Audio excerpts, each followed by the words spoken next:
Trace your finger around the very bottom of the African continent, like this. Seems like a simple task, right? But in real life, out on the ocean, it's basically the nautical version of entering hard mode in a game. Except you can't rage quit. Every sailor who's ever faced it knew they were in for a storm buffet, unpredictable currents, and a constant sense that the ocean was out to get them. The legendary Cape of Good Hope has a misleadingly cheerful name and a way less cheerful reputation. The story starts back in 1488 with Portuguese explorer Bartholomew Dias. He was the first European to make it around the tip of Africa. When he saw the terrifying storms tossing his ships, he named it the Cape of Storms. But his king, John II of Portugal, decided to rebrand it to the sunnier Cape of Good Hope. Yeah, he wanted to promote it as an optimistic route for merchants and explorers. Plus, the discovery was a good omen that ships from Europe could reach India by sea. But the sailors who actually had to steer through it soon lost all the optimism the name promised. The Cape sits where the Atlantic Ocean and Indian Ocean meet, violently, and the winds there are brutal.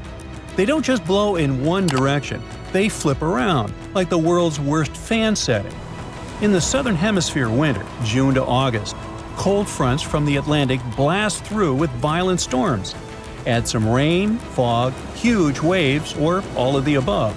If you were a sailor back then, your odds of survival felt closer to winning a chest of gold in some 16th century lottery than actually getting through in one piece. And then there are the currents. The cold Benguela current from the Atlantic slams into the warm Agulhas current from the Indian Ocean.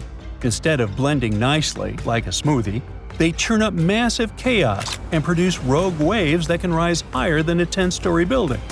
Sailors describe them as walls of water that just show up to ruin your day. With modern equipment, you can survive if you meet them, or better, avoid them.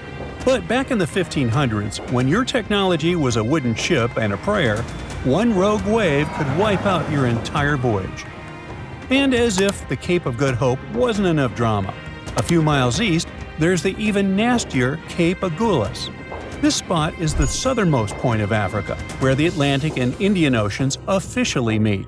Cape Agulhas has shallow waters with reefs, hidden rocks, and sneaky sandbars that shift around. For centuries, sailors called it a ship graveyard. Historians have counted hundreds of wrecks here, including ships loaded with gold, porcelain, and spices that never reached Europe. The bones of ships still lie under those waves, like a giant warning sign saying, "Don't even try it." Now, if we zoom out to show the broader history, the stats are brutal. Between the 15th and 18th centuries, during the Age of Sail, so many ships sank here that European traders treated the Cape like a terrifying game of odds. You could make a fortune bringing back silk, spices, and jewels from Asia, or you could vanish into the ocean.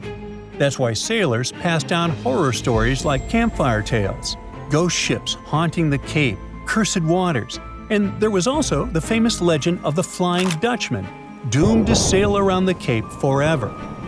Navigating all this before GPS, satellites, or weather forecasts in a creaky wooden ship with no compass and some half-reliable maps was almost impossible. With no ports nearby to duck into for shelter, the sailors were all alone out there, sort of like playing hide-and-seek in a thunderstorm while blindfolded. Historians note that many of these brave folks regularly got blown off course or smashed into rocks they didn't even know existed. So, eventually, someone came up with a better idea. Let's dig a shortcut. In 1869, the Suez Canal opened in Egypt. It connected the Mediterranean to the Red Sea. Ships traveling between Europe and Asia didn't have to play the Cape's stormy lottery anymore. Using the canal reduced the voyage from the Arabian Sea to London by some 5,500 miles.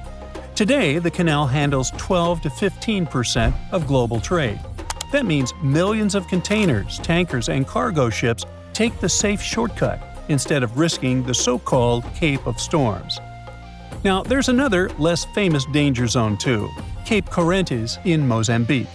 Portuguese sailors dreaded it in the 1500s and called it a ship-eating monster. Its name literally means Cape of Currents, because the water there rushes with insane force, strong enough to throw ships off course and onto the shore. Historians estimate that up to 30% of Portuguese ships sailing the India route were lost there. So even before they reached the Cape of Good Hope, they could already be sinking. Now, let's not forget the economics. Sailing around Africa wasn't just risky, it was expensive. More days at sea meant more food, more water, and more exhausted crews. Losing ships to storms was costing millions of dollars in today's money. Insurance companies dreaded covering voyages around the Cape because the odds of having to pay out a claim were so bad. When the Suez Canal opened, it wasn't just about saving time, it was about cutting the cost of disasters. Even today, with modern radar, weather forecasts, and GPS, rounding the Cape isn't a walk in the park. Of course not, it's water. Anyways, cargo ships that try to avoid canal fees or blockages, like the infamous traffic jam in 2021, still face monster waves and storms. Technology can predict the weather, but it can't stop the ocean from throwing a tantrum. Every captain who rounds the Cape today still knows they're passing through one of the most dangerous maritime zones on Earth.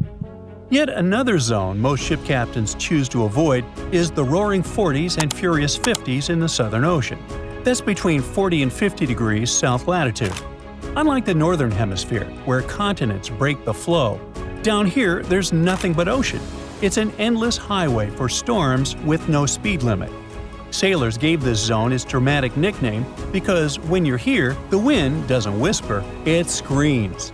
Scientists have confirmed that these roaring winds can hit speeds up to 125 miles per hour. And screaming winds mean screaming seas. Waves in the roaring 40s can reach heights that make skyscrapers jealous, smashing against ship hulls with the force of a battering ram.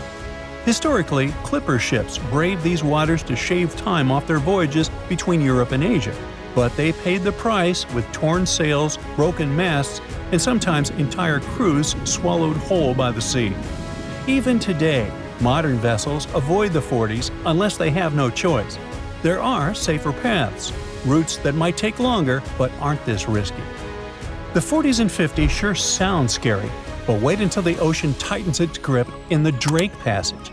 This narrow strip of water between Cape Horn and Antarctica is the gladiator arena of the seas.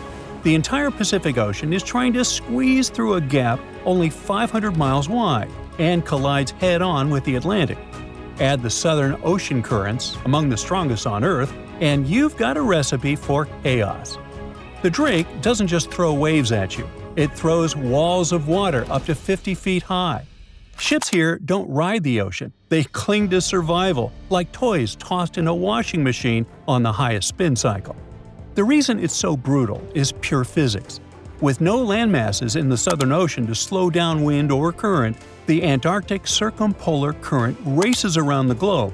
When it slams through the narrow funnel of the Drake, it accelerates like a jet engine.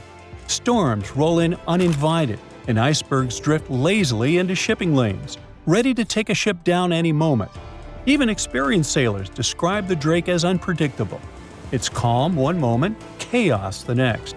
Historians note that before the Panama Canal opened in 1914, every ship heading from the Atlantic to the Pacific had to pass through here, and countless ones never made it. Today, cruise liners and research ships still brave the passage to reach Antarctica, but with enough seasickness bags to remind passengers that they're not on a pleasure cruise. They're crossing one of the most dangerous ocean stretches on the planet.